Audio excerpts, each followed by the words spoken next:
wabarakatuh. Alhamdulillah nahmaduhu wa nasta'inuhu wa nastahdihi wa nastaghfiruh wa na'udzu billahi min shururi anfusina wa min sayyiati a'malina man yahdihillahu fala mudilla lahu wa man yudlil fala hadiya lahu. Ashhadu an la ilaha illallah wahdahu la sharika lahu wa ashhadu anna Muhammadan 'abduhu wa rasuluh. يا أيها الذين آمنوا اتقوا الله حق تقاته ولا تموتن إلا وأنتم مسلمون يا أيها الناس اتقوا ربكم الذي خلقكم من نفس واحدة وخلق منها زوجها وبث منهما رجالا كثيرا ونساء واتقوا الله الذي تساءلون به والأرحام إن الله كان عليكم رقيبا. أما بعد فإن أصدق الحديث كتاب الله وخير الهدي هدي محمد صلى الله عليه وآله وسلم وشر الأمور محدثاتها وكل محدثة بدعة وكل بدعة ضلالة وكل ضلالة في النار أو كما قال صلى الله عليه وآله وسلم. باب جامع الصلاة. Diterjemahkan bab kelengkapan salat. Jami' as-salah tu himpunan tentang masalah-masalah dalam salat. Haddathani Yahya an Malik an Amir ibn Abdullah ibn Zubair an Amr ibn Sulaim az-Zuraqi an Abi Qatadah al-Ansari أن رسول الله صلى الله عليه وآله وسلم كان يصلي وهو حامل أمامة بنت زينب بنت رسول الله صلى الله عليه وآله وسلم ولأبي العاص ابن الربيعة ابن عبد شمس فإذا سجد وضعها وإذا قام حملها. Daripada Malik dari Amr ibn Abdullah ibn Zubair dari Amr bin Sulaim az-Zuraqi daripada Abu Qatadah al-Ansari bahwasanya Rasulullah sallallahu alaihi wa alihi wasallam salat dengan mendukung Umamah binta Zainab. Umamah anak perempuan kepada Zainab binti Rasulullah, anak perempuan kepada Rasulullah sallallahu alaihi wa alihi wasallam. Wali Abil Asi, dan merupakan anak perempuan kepada Abu Al-As ibn Rabi'ah ibn Abdi Syams. Fa'idha sajada wada'aha, bila dia sujud maka dia letakkannya, iaitu Nabi. Wa idha qama hamalaha, bila dia bangkit balik dia pun dukung semula. Hadis ni juga diriwayatkan oleh Al-Bukhari dan Imam Muslim dalam sahih mereka berdua. Dan hadis ni pun selalu kita dengar dan selalu disebutlah oleh ustaz-ustaz kita menjadi dalil bahawasanya bolehnya mendukung kanak-kanak di dalam salat. Waktu itu Umamah bintu Zainab ni budak kecil lagi lah, saghirah, budak perempuan kecil, anak kepada Zainab binti Rasulullah sallallahu alaihi wa alihi wasallam, cucu Nabi sallallahu alaihi wasallam. Walil Abil Asi, dan juga anak kepada Abil As. Dikata Abil As, itu juga ada perbahasan. Sebahagian kata kenapa disebut bintu Zainab dulu, kenapa tak dibubuh bintu Abil As, kenapa tak bubuh bapaknya dulu, dibubuh kepada anak Zainab binti Rasulullah sallallahu alaihi wasallam. Sebahagian para ulama kata untuk menjelaskan pada waktu itu bapaknya itu belum Islam lagi.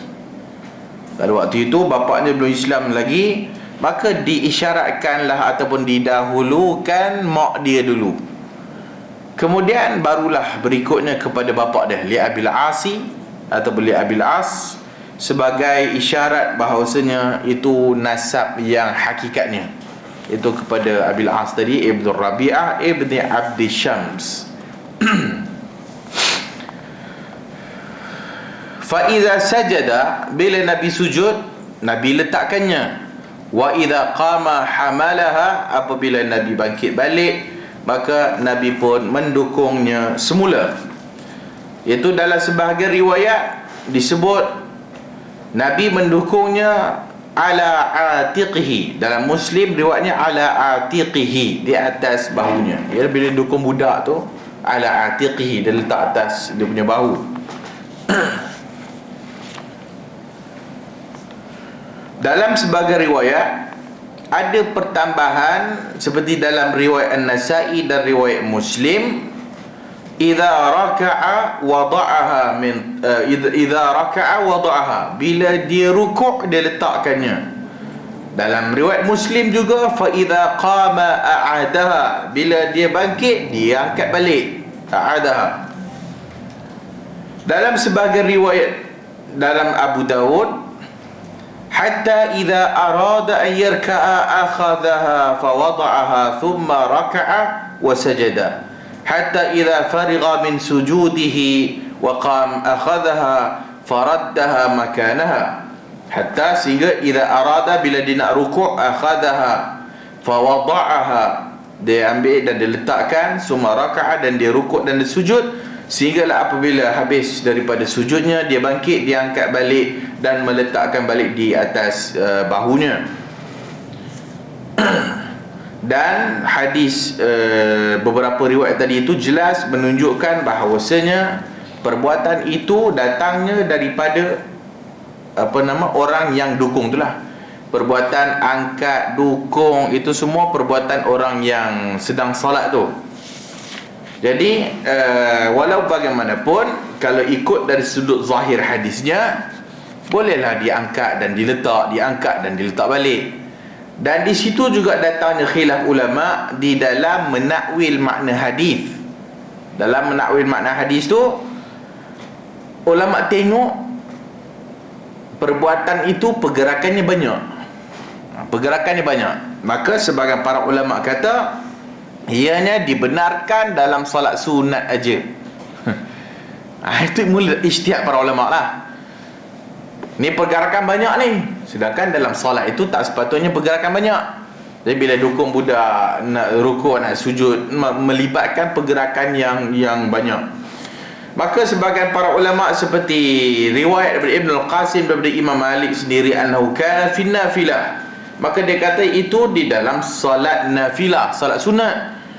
Dan dalam riwayat Muslim, ra'aitun nabiyya sallallahu alaihi wa alihi wasallam ya ummun nasu wa umamata ala atiqihi.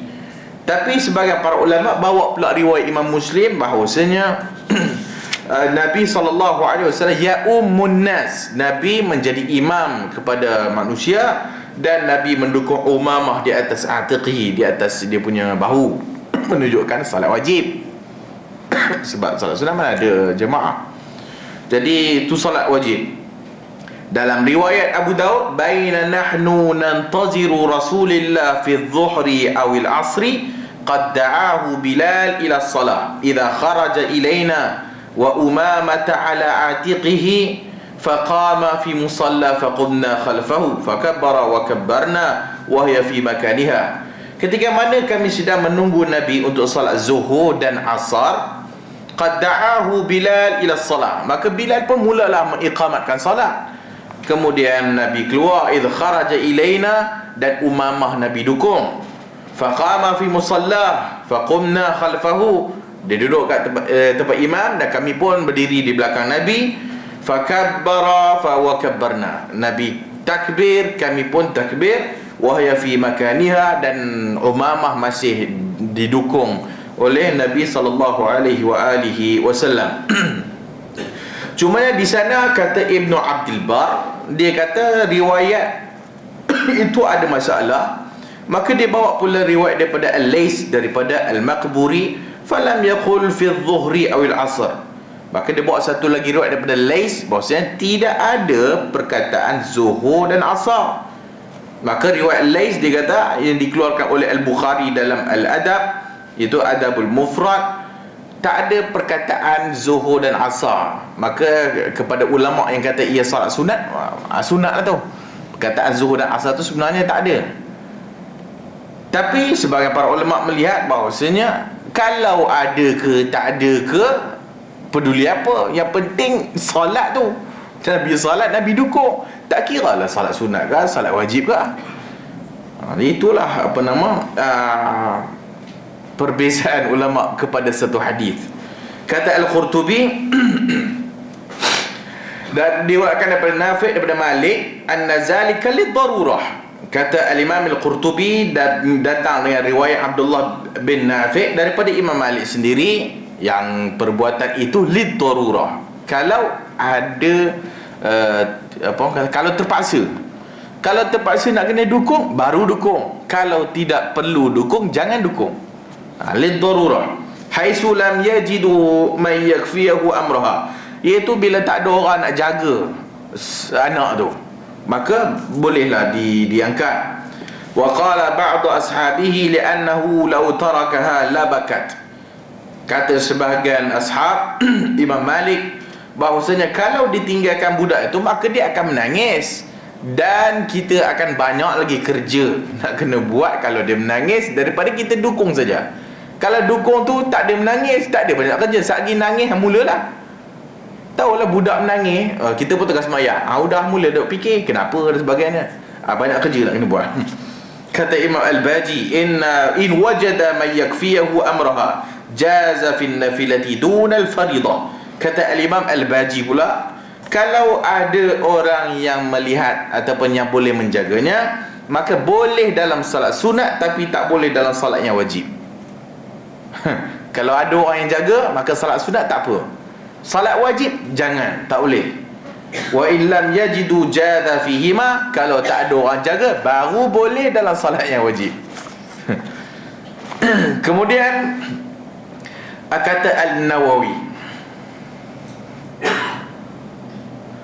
idda'a ba'dul Malikiyah, sebahagian ulama Malikiyah mendakwa hadis tu mansukh. Hadis tu mansukh. Tapi nak kata hadis tu mansukh, banyak kerja pula lagi nak kena tengok mana datang dulu, mana hadis datang kemudian. Jadi tak betul juga. Wa ba'duhum minal khasa'is, sebagai ulama melihat pula itu khusus bagi Nabi saja. Sebahagian pula kata annahu lid-darurah, kalau ada keperluan maka baru boleh. Kata Imam Nawawi, semuanya dakwaan batil, mardud, ditolak. Sebab tak ada dalil. Tak ada dalil yang nak bagi tahu dia mansukh. Tak ada dalil yang mengkhususkan ia ni untuk Nabi saja. Dan tak ada dalil nak bagi tahu hanya bila ada keperluan saja. Maka kata Imam Nawawi, semua dakwaan-dakwaan itu batil, mardud, ditolak. La dalila 'alaiha, tidak ada dalil. Walaysa fil hadisi ma yukhalifu qawaid asy-syara' li'anna al-adami tahirun. Dan tidak ada dalam hadis itu yang bercanggah dengan kaedah syarak, kerana bahawasanya manusia itu tahir. Manusia ni bersih, suci. Wa ma fi jawfihi ma'fu. Apa yang ada dalam bahagian dalam, ma'fu, dimaafkan. Maksud bahagian dalam perut tu ada najis ke apa benda tu, tak dikira. Manusia tu, yang nama manusianya dia bersih, tahir. Yang dalam ma'fu, itu dimaafkan. Wa thiyabul atfal wa ajsaduhum mahmulatun ala tahara. Budak-budak punya baju dan badan budak-budak, maka mahmul ke barang kalian diambil di atas tahara, bersih. Tahara hatta tatabayyana an-najasa, sehinggalah jelas kalau ada najis pada budak tu. Sehingga jelas ada najis pada budak tu. Wal a'malu fi shalah la tubtiluha idza qallat wa tafarraqat.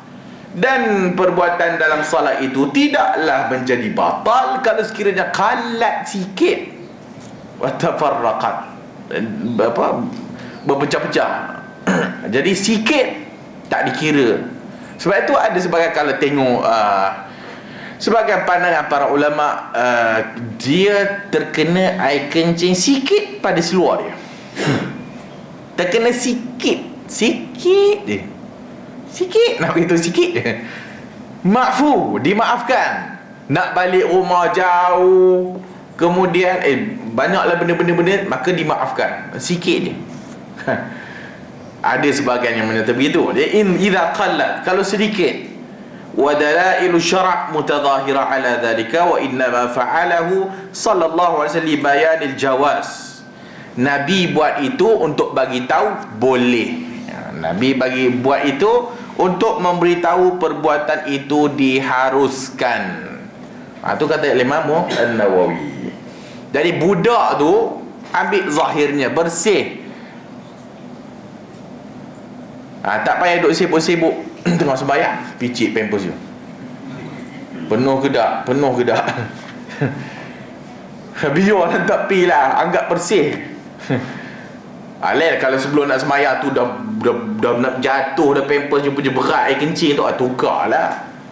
Ataupun dah tengok seluar budak tu dah basah dah, air kencing dah meleleh keluar-keluar dah, tak tukar pampers. Itu okey, tukar dan basuh. Tapi budak-budak biasa nampak pakai pampers pun elok, cantik je, dukung, tak ada apa masalahnya. Sembahyang tak ada masalah. Tak ada pula membatalkan orang punya sembahyang. Tambah pula yang dalam tu semua ma'fu, dimaafkan. Itu yang datang masalah budak tak sunat, dia sunat ke lantak pilah, dia sunat ke tak sunat ke, dalam kulub ke tak keluar kulub, ma'fu. Yang dalam-dalam tu jangan dikira. Pakai pampers tutup habis, pakai baju elok, elok dah. Yang dalam perut jangan dikira. Itu kata Imam Nawawi sendiri. Maka umumnya ala tahara, melainkan kalau dah nampak najis, dah termeleleh keluar dah, itu okey, itu begitu kalau. Wa qala al-Fakihani ka'anna sirru fihi daf'u ma allafatu al-arab min karahati al-banat wa hamalahunna fa khalafahum hatta fi salah lil mubalaghati fi rad'ihim. Kata al-Imam al-Fakihani, mungkin apa kata, di sebaliknya itu untuk menunjukkan kepada puak-puak Arab yang tak suka anak perempuan. Kan Arab tak suka anak perempuan. Dulu sebelum kedatangan Islam, mereka duk tanam anak perempuan hidup. Sebab takut sial, takut rezeki tak ada. Apabila datang Islam, maka semua tu dibuang. Kata Al-Fakihani ni, ulama lain tak cakap, dia cakap mungkin yang tersembunyi daripada apa yang Nabi nak bagi tahu kepada puak-puak yang menganggap anak perempuan tu sial, ataupun anak-anak perempuan itu tak mendatangkan rezeki. Maka bila Nabi buat begitu, nak bagi tahu, hattalah semayang pun kami pegang anak perempuan tu. Daripada puak-puak Arab yang sebagainya yang melihat kepada kesialan anak perempuan tu. Dan bayan bil fi'li, dan apabila Nabi buat itu, maka dia lebih kuat daripada kalau bercakap saja. Kata Ibnu Daqiq al-Eid, kan hina idzin qad ghasalat, anna Umamah kanat hina idzin qad ghasalat wa jawadu idkhalu sibyan al-masajid. Kata al-Imam Ibnu Daqiq al-Eid, lihtimal, kebarangkalian Umamah itu telah pun mandi, telah pun dibasuh sebelum Nabi dukung. Itu semua kebarangkalian. Wa jawaz, dan juga faedahnya boleh bawa masuk budak-budak dalam masjid. Boleh bawa masuk budak-budak dalam masjid, tak ada apa-apa halangan budak lagi. Jangan kepada satu hadis, jannibu masajidakum, jauhkan masjid-masjid kamu daripada budak-budak kamu, kanak-kanak kamu dan orang-orang gila. Hadis tu tak sahih. Wasihatu salatu man hamala adamiyan, dan juga menunjukkan sah salat seseorang yang mendukung budak, mendukung orang, sah salat dia. Wa tawadu'ihi sallallahu alaihi wasallam, dan menunjukkan tawaduknya Nabi dan kasih sayang Nabi kepada kanak-kanak. Wa ikramuhu lahum jabran lahum liwalidihim. Hamalahu ulama dalam at-tamhid, para ulama kata ala anna Umamah qad 'alaiha thiyabun tahira wa annahu amina minha ma yahduthu min as-sibyan min al-bawl. Kata dalam At-Tamhid, para ulama menyatakan hadis ini sama juga, hamalahu, seolah-olahnya kemungkinan Umamah telah pun memakai baju yang bersih dan telah selamat ataupun telah tidak adalah apa yang menyebabkan hadas daripada kanak-kanak, daripada kencing dan sebagainya lah. Itu semua ialah ihtimal, kebarangkalian. Jadi pada zaman sekarang pun kita pun macam tu jugalah. Jadi kalau anak dah tengok pampers tu dah penuh, tukarlah siap-siap cepat-cepat, jangan ditunggu-tunggu, nanti merah pula budak tu kan. Jadi itu satu benda. Yang kedua, bila kita nak sembahyang, kita dah tukar, maka itu lebih selesa dan lebih tenanglah hati kita, daripada kita tu alamak pampers dia penuh lah, tambah pula bau busuk pula ada tai kan. Mulalah sembahyang pun, alah macam mana sembahyang aku ni kan, nak letak menangis. Jadi sebelum sembahyang tu perhatikan dulu anak-anak tu. Berikutnya, apa faedah yang kita boleh dapat lagi? Ialah satu hadis yang disebut oleh Nabi SAW, boleh berlakunya khilaf para ulama di dalam pemahaman kepada hadis tu. Boleh berlaku khilaf, perselisihan pandangan para ulama di dalam memahami satu hadis. Satu hadis macam ni disebut ni, ataupun hadis apa-apa saja, ada yang satu itu melihat kepada zahir hadis, maka dia pun tengok kepada zahir hadis, had zahir sajalah. Had yang mana belakang-belakang ataupun yang mungkin boleh diistimbatkan hukum daripada yang tak nampak, dia tak mau. Dia nak yang had tulis had depan yang dia nampak tu, had tu lah dia nampak pun. Maka dia pun faham hadis tu secara zahir, had macam tu saja. Tapi ulama lain pula, bila dia tengok hadis tu, macam-macam hukum dia boleh bawa keluar. Ikut kemampuan akal masing-masing. Macam hadis ni tadi, kalau nak ikut secara zahirnya, dukung sajalah budak-budak, jangan duk sibuk lah ada tai ke tak ada tai, ataupun ada najis ke tak ada najis. Tapi ulama lain tengok, boleh datang kemungkinan bersih, kemungkinan ada telah ditukar pakaiannya. Maka walaupun ada hadis ni, maka still masalah ulama-ulama fiqh bagi pandangan mereka, kalau budak ada najis tidak sah sembahyang, kalau budak ialah macam-macam lah, pandangan macam-macam. Yang pentingnya, kita tak bolehlah nak kata pandangan tu salah, pandangan ini semestinya betul. Walaupun kita masih kaedahnya asal kepada dalil Al-Quran, ayat Quran dan hadis Nabi itu dipaham secara zahir. Tetapi faham zahir tidak menafikan untuk kita faham sebaliknya. Contohnya, faham dari sudut bahasa. Kadang-kadang disebut perkataan ini boleh mengandungi banyak makna. Itu berlaku khilaf ulama juga.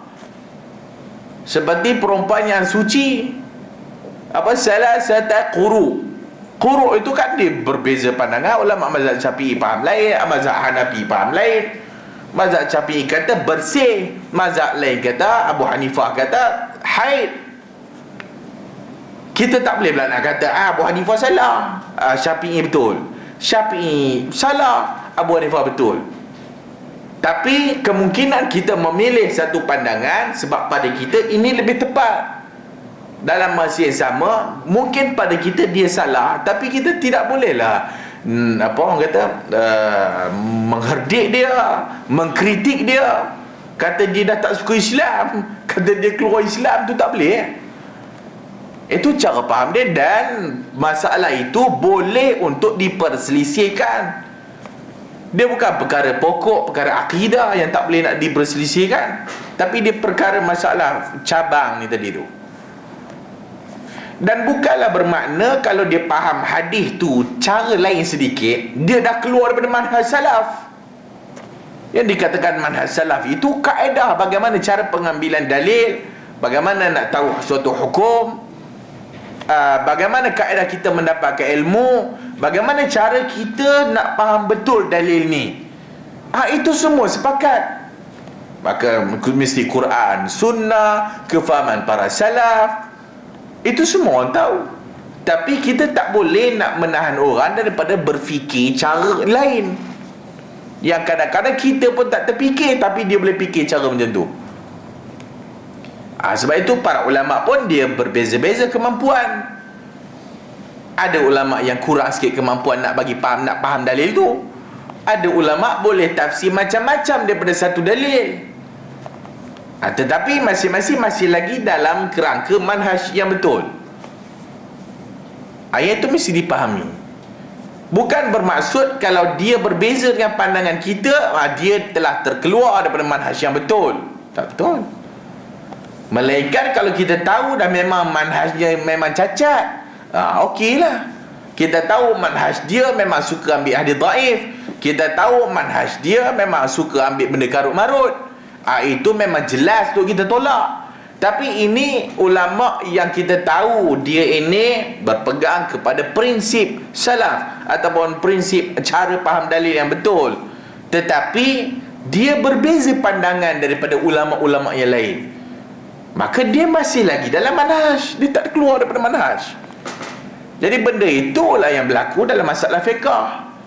Yang benda tu pun kalau kita pun tak boleh nak faham, tu bergaduh, orang sana bergaduh dengan orang ni bergaduh dengan orang tu. Yang bergaduh tu bukan ustaz-ustaz bergaduh, tu budak-budak kecil bawah yang mengaji sifat solat pun tak habis, ataupun mengaji manhaj salaf pun tak habis pun, tak tahu pun manhaj talaqi wal istidlal, cara mengambil ilmu yang betul, cara menggunakan dalil yang betul, tak pernah belajar pun.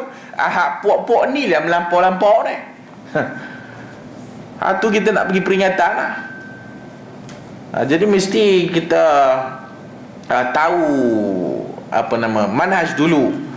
Dan kita kena tahu hak mana yang boleh berbeza, hak mana yang tak boleh berbeza. Kalau kita nakkan orang faham macam Tok Syekh kita faham saja, tak boleh. Zaman Nabi pun Abu Bakar pun tak bersependapat dengan Umar. Para sahabat pun mungkin berbeza pandangan. Itu para sahabat. Apatah lagi orang yang bukan sahabat, lagi-lagilah berbeza-beza. Cuma yang pentingnya metodologinya betul, cara faham dalilnya betul. Dalam masalah lamastumun nisa, contohlah kan, lamastumun nisa, Al-Imam Syafi'i faham mai sentuh saja, ulama lain mai faham jima'. Mungkin Al-Imam Syafi'i pun faham lamastum itu boleh bermakna jima', tapi mungkin cara fikirnya yes, mungkin maknanya jima', tapi tidak menghalang makna bersentuh. Maka pada dia bersentuh lagi perempuan batal lah. Mungkin para ulama lain pula cara fahamnya jima' sajalah, kalau sentuh biasa tak batal. Benda macam tu kan. Dan benda itu qabil ataupun menerima untuk berbeza pendapat, diperselisihkan.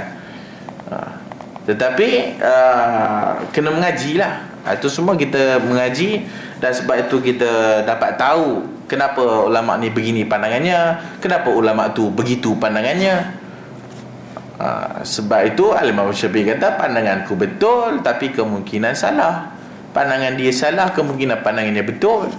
Hak tu baru betul.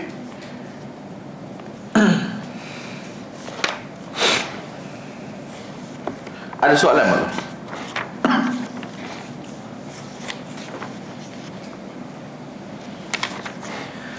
Berikutnya, wa haddatsani an Malik an Abi Zinan anil A'raji an Abi Hurairah anna Rasulullah sallallahu alaihi wa alihi wasallam qala yata'aqabuna fikum malaikatun bil-lail wa malaikatun bin-nahar wa yajtami'una fi salatil 'asri wa salatil fajr thumma ya'ruju alladhina ya'tu fikum فيسألهم wa huwa a'lamu bihim.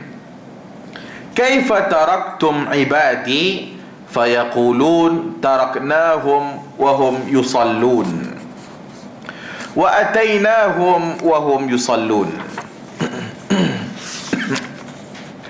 Daripada Malik dari Abu Zinad, dari Al-A'raj, dari Abu Hurairah, bahwasanya Rasulullah sallallahu alaihi wa alihi wasallam bersabda, yata'aqabuna fikum. Yata'aqabun, malaikat malam dan malaikat siang saling bergantian. Yata'aqabuna fikum, akan berganti-gantilah fikum pada kamu. Malaikatun bil laili wa malaikatun bin nahar, malaikat pada waktu malam dan malaikat pada waktu siang. Wa yajtami'una fi salatil asri wa salatil fajr, dan mereka berhimpun pada salat asar dan salat fajar.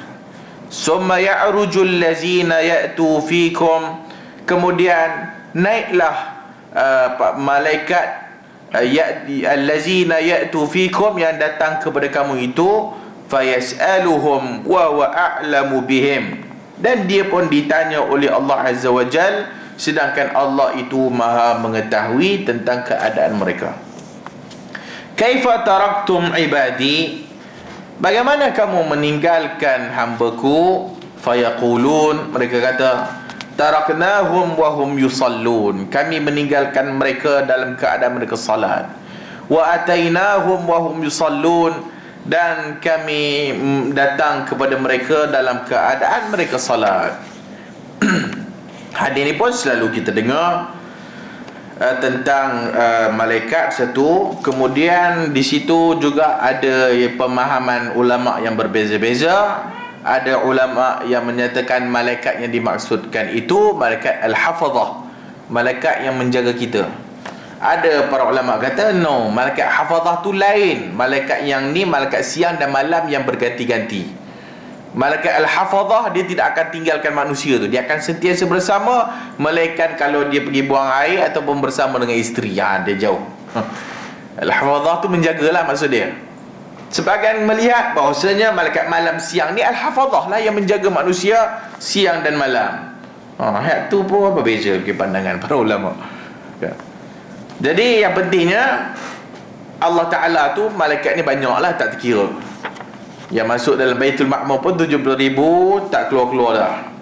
Yang kepada kita setiap harinya malaikat akan ada shift malam, shift siang. Satu jaga malam, satu tengok pada waktu siang. Wa yajtami'una fi salatil asri wa salatil fajri, dan mereka akan bertemu pada salat asar dan salat subuh, iaitu salat fajar. Itu untuk bergantilah.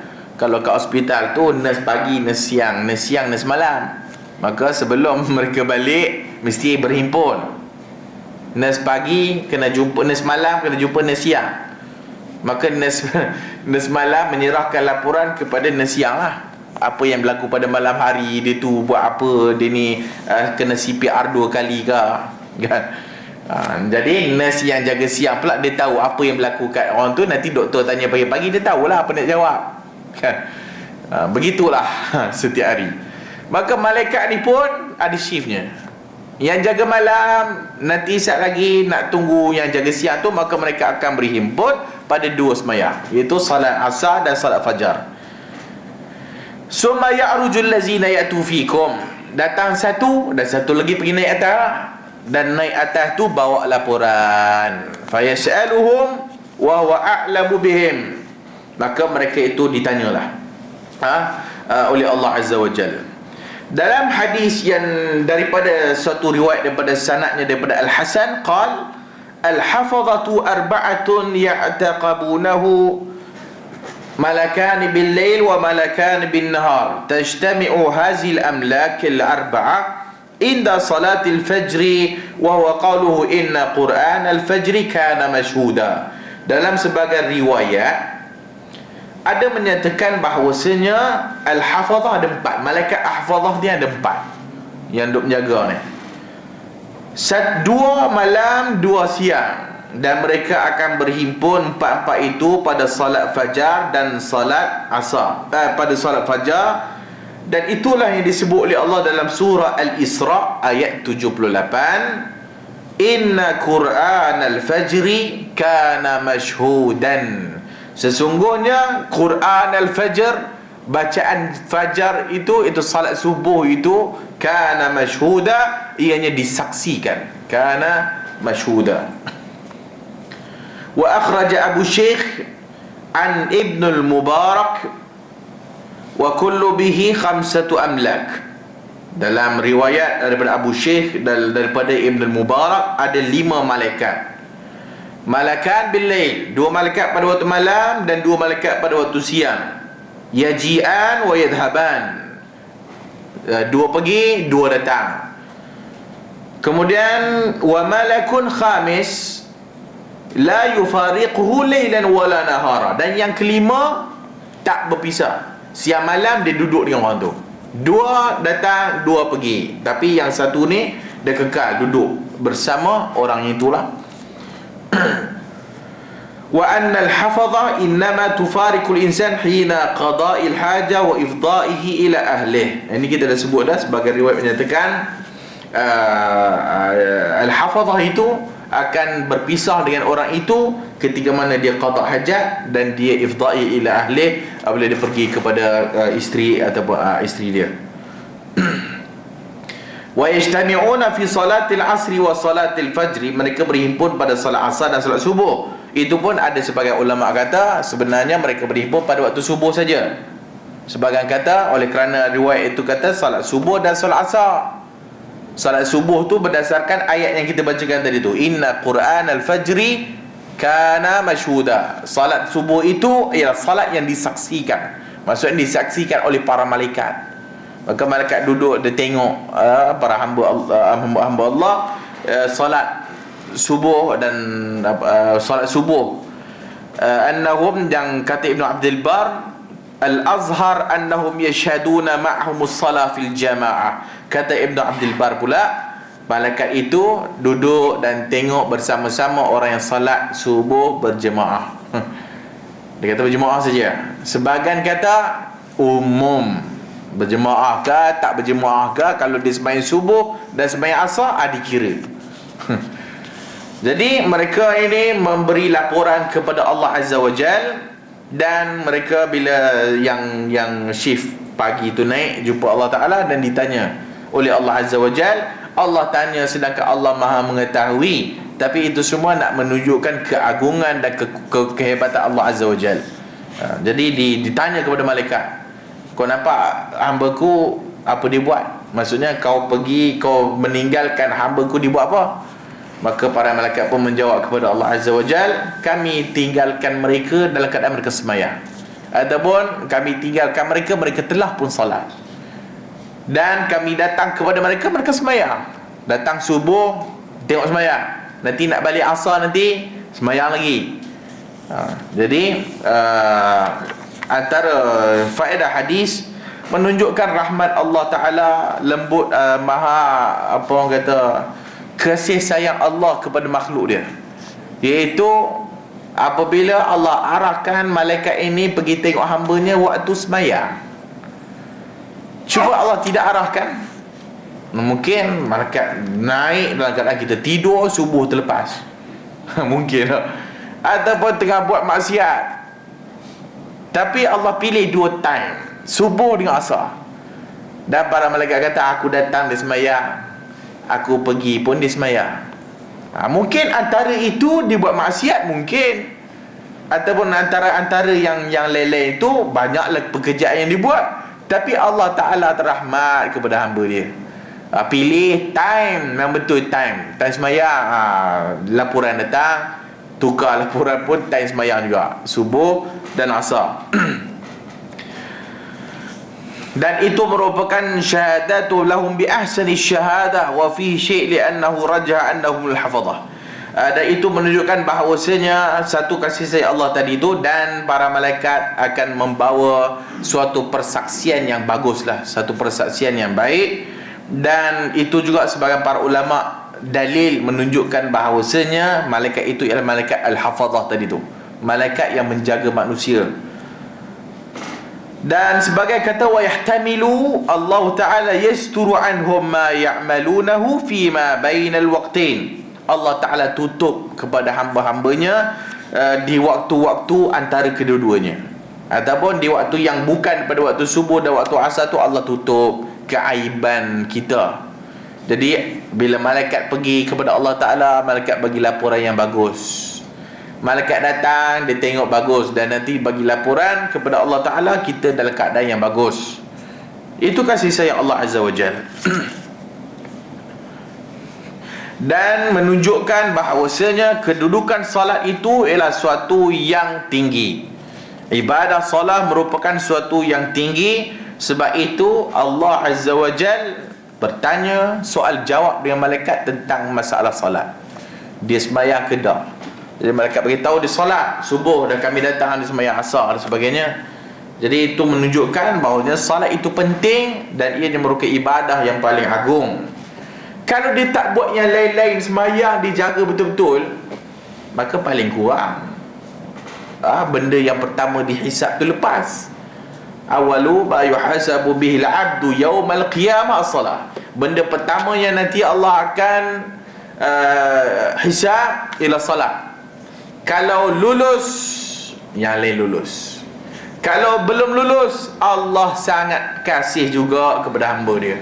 Allah kata kepada para malaikat, kamu tengok kepada dia ada tak minan nawafil, ada tak dia sembahyang sunat, untuk aku tampung kepada salat yang wajib. Tengok, ada, alhamdulillah, tampung. Kalau tak ada, habis. Maka yang lain-lain lagi teruk. Jadi salat merupakan suatu benda yang penting. Wa atainahum wa hum yusallun. Kami datang kepada mereka dan mereka dalam keadaan salat. Ditambah dalam riwayat Ibnu Khuzaimah, faghfir lahum yaumaddin. Ditambah dalam riwayat Ibnu Khuzaimah, malaikat doa kepada Allah Ta'ala, ya Allah ampunkan mereka pada hari akhirat nanti. Ampunkan mereka pada hari akhirat nanti. Dan itu pun telah kita baca banyak dalil bahawasanya para malaikat doa kepada orang mukmin. Para malaikat pun sayang kepada kita sebagai orang mukmin, orang Islam, maka dia doakan kita sentiasa. Kemudian wa fihi anna as-salata a'la al-ibadat lianna 'alaiha waqa' su'al jawab. Dah baca tadi, iaitu salat itu ialah paling tinggi ibadatnya. Sehingga kan satu sahabat bertanya kepada Nabi tu, jika aku benda lain aku tak ada lah, tapi yang aku ada salat je. Aku nak kata sembahyang banyak tak ada, tapi sembahyang wajib tu ada. Nak kata puasa sunat tak ada, tapi puasa tu ada, puasa wajib. Nabi kata dia syurga kalau dia benar. Dia syurga kalau dia benar. Maksudnya kalau dia jaga betul-betul yang wajib tu je, yang lain-lain tu mungkin dia malas, mungkin dia tak kuat, tak ada kekuatan nak buat yang sunat-sunat, tapi yang wajib sangat dia menjaga. Pun kalau dia ikhlas, Nabi kata dia masuk syurga. Maka apatah lagi yang lain-lain. Kalau ibadat wajibnya bagus, ikhlas, tambah pula ibadat sunat, lagi-lagilah Allah Ta'ala melihat, ataupun Allah Ta'ala suka kepada hamba Allah yang begitulah. Wa qad warada anna ar-rizqa yuqassimu ba'da salati subhi wa anna al-a'mala tarfa'u akhirin nahar. Dan di sana ada riwayat-riwayat menyatakan bahawasanya rezeki itu dibahagikan oleh Allah kepada hamba-hambanya pada waktu salat subuh, ba'da salati subhi, lepas salat subuh. Dan wa annal a'mal turfa' akhirin nahar, dan amalan-amalan diangkat di akhir siang. Maksudnya asar lah, di akhir siang. Waktu pagi Allah Ta'ala bagi rezeki setelah subuh. Waktu ni pula waktu asar, amalan kita diangkat kepada Allah Azza wa Jalla. Wa fihi i'lamuna bihubbil malaikati lana linazdadu fihim hubban wa nataqarrabu ila Allah bidzalika.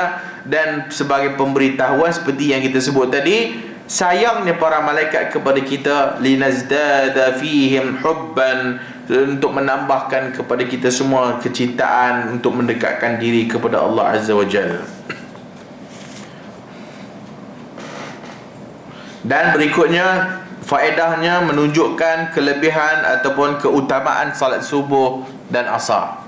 Keutamaan salat subuh dan asar, iaitu mesti dijaga. Dan banyaklah pandangan para ulama yang menyatakan salatil wusta ay asar.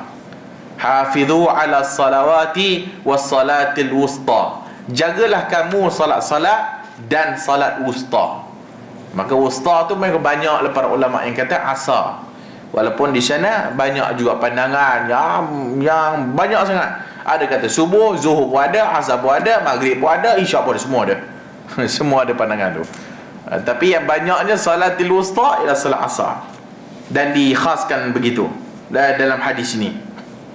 Dan sebagai riwayat menyatakan bahawasanya siapa yang meninggalkan salat asar faqad habita amaluh, habis amalannya, dihapuskan oleh Allah Azza wa Jalla. Itu kepentingan salat subuh dan salat asar. Dan kata Syekh Salim bin Eid Al-Hilali bila dia syarah hadis ni, dia menyatakan antara faedahnya lagi kemuliaan umat Muhammad dan Nabi Muhammad sallallahu alaihi wa alihi wasallam. Kemuliaan Nabi Muhammad dan kemuliaan Nabi Muhammad sendiri dan umat Nabi Muhammad kepada umat-umat yang lain. Jadi itu antara keistimewaan. Dan antara keistimewaan umat Muhammad, malaikat meh tolong tengok. Malaikat jaga. Malaikat tengok subuhnya, jaga, tukar pula pada waktu asar. Itu antara keistimewaan umat Muhammad sallallahu alaihi wa alihi wasallam. Ada apa soalan setakat ni?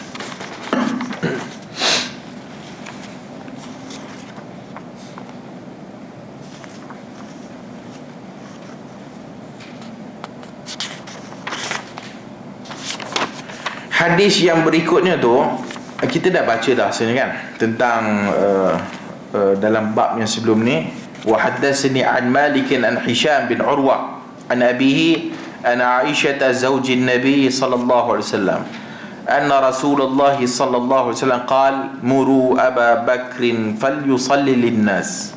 فقالت عائشة إن أبا بكر يا رسول الله إذا قام في مقامك لم يسمع الناس من البكاء فمر عمر فليصلي للناس. قال مروا أبا بكر فليصلي للناس.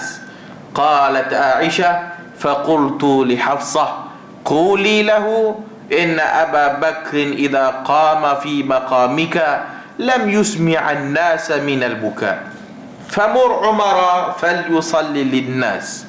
ففعلت حفصة فقال رسول الله صلى الله عليه وآله وسلم إن كنا لأنتن صواحب يوسف مروا أبا بكر فليصلي للناس. فقالت حفصة لعائشة ما كنت لأصيب منك خيرا. Daripada Malik dan Hisham bin Urwah dari ayahnya, dari Aisyah isteri Nabi, bahawa Rasulullah sallallahu alaihi wasallam bersabda, suruhlah Abu Bakar untuk mengimami orang-orang. Aisyah pun berkata, wahai Rasulullah, jika Abu Bakar menduduki tempat itu imam, maka nescaya orang-orang tidak akan dapat mendengar bacaannya kerana dia menangis. Suruhlah Umar untuk mengimami mereka. Rasulullah sallallahu alaihi wasallam berkata, suruhlah Abu Bakar untuk mengimami orang-orang. Aisyah pula berkata, meh jumpa Hafsah pula. Hafsah nanti tolong cakap dekat Nabi, Abu Bakar tu kalau dia jadi imam nanti dia menangis. Kali ketiga. Kemudian Hafsah pun pergilah kepada Nabi dan dia pun bercakap benda yang sama, suruhlah Umar untuk menjadi imam. Kemudian Hafsah dah buat semua tu. Nabi kata, sesungguhnya kamu semua adalah saudara-saudara Yusuf. Saudara-saudara Yusuf tu kan dengki lah benda, tapi bukan bermaksud tak elok lah. Maksudnya isteri-isteri Nabi tu bukan maksudnya kejam atau berdengki, tapi seolah-olahnya macam tu lah. Suruhlah Abu Bakar untuk mengimami orang-orang. Dia Nabi kata, suruh Abu Bakar jadi imam. Hafsah pun berkata kepada Aisyah, aku tidak lebih baik daripada engkau. Aku tak lebih baik daripada engkau, nak cakap punya Nabi lagi ya. Jadi hadis ni kita dah baca dah sebelum ni. Dalil menunjukkan bahawasanya yang afdal setelah Rasulullah ialah Abu Bakar. Yang afdal setelah Nabi sallallahu alaihi wasallam ialah Abu Bakar As-Siddiq. Seorang yang kurus tapi lembut hatinya. Bila salat nangis, bila salat dia sangat lembut hati, baca Quran menangis, baca Quran dia menangis. Maka Aisyah dah faham dah, Abu Bakar ni kalau jadi imam bagi lembut hati, sehari tak dengar bacaan duk menangis je kan. Tak dapat diteruskan bacaan dia menangis tak. Maka dia suruhlah Umar, Nabi nak Abu Bakar juga. Disuruh pula Hafsah main cakap, Nabi nak Abu Bakar juga, sampai 3 kali. Jadi itu menunjukkan afdal Abu Bakar ke atas Umar radhiyallahu anhum ajma'in, semua para sahabat Nabi. Berikutnya yang setelah Abu Bakar ialah Umar radhiyallahu anhu. Berikutnya Uthman, berikutnya Ali. Dan itu pun ada perbezaan, ada yang Ali dulu, ada Umar dulu. Yang pentingnya Abu Bakar pertama dan berikutnya Umar. Abu Bakar yang pertama dan berikutnya Umar. Dan Nabi memilih Abu Bakar menjadi imam sebagai isyarat menggantikan khilafah, menggantikan jadi khalifah, sebagai pengganti kepada Rasulullah sallallahu alaihi wasallam.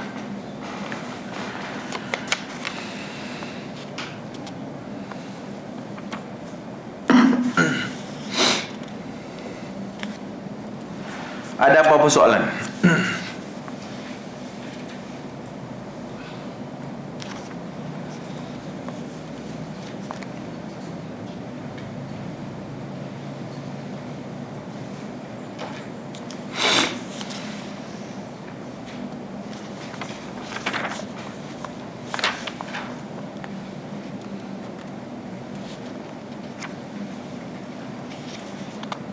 Yang berikutnya tu nanti kita sambung kuliah yang akan datang tentang persoalan solat juga.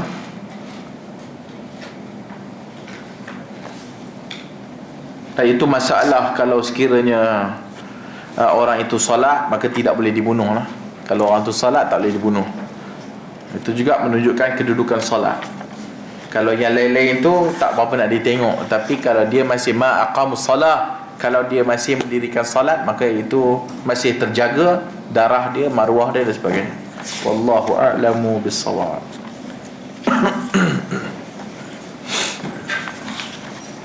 Subhanakallahumma wa bihamdika asyhadu an la ilaha illa anta astaghfiruka wa atubu ilaik.